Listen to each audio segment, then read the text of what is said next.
नगर राज्य, जहाँ 3 भाई रहते थे। बड़े का नाम भीमा, मंझला का नाम लल्लन और सबसे छोटे भाई का नाम था भोला। पिताजी गुजर चुके हैं, तीनों भाई का विवाह भी हो गया।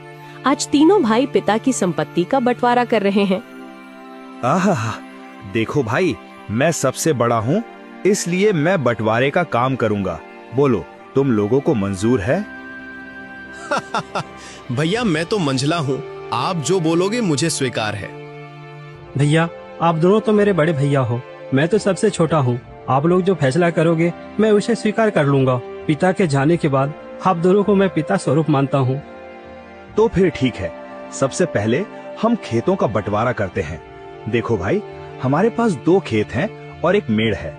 हम लोग 3 भाई हैं, इसलिए 2 खेत में से एक मैं और एक मंझला लल्लन का होगा और बचा मेड़ छोटा भाई यानी कि भोले का होगा।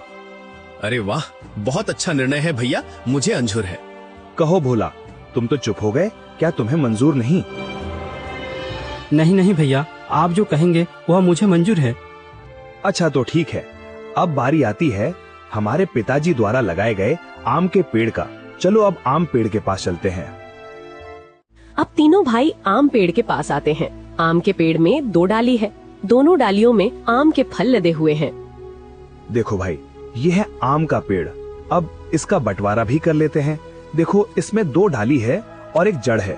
इन 2 डाली में से एक डाली मेरा होगा और एक लल्लन का होगा और जड़ भोला का होगा। बहुत अच्छा भैया, ये फैसला भी मुझे मंजूर है।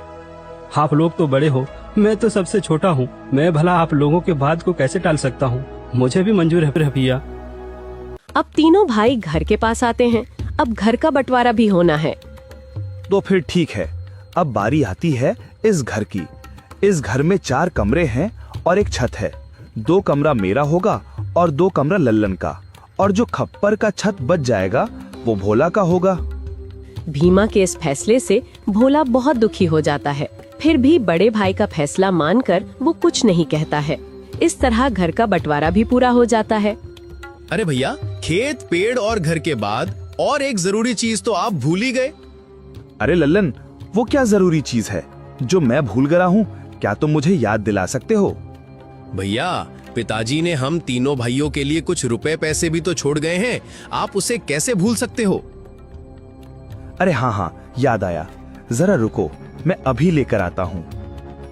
बड़ा भाई भीमा घर के अंदर से एक मटका लेकर आता है, जिसमें कई सिक्के भरे थे और उनमें से कुछ पुराने जमाने के सिक्के भी थे।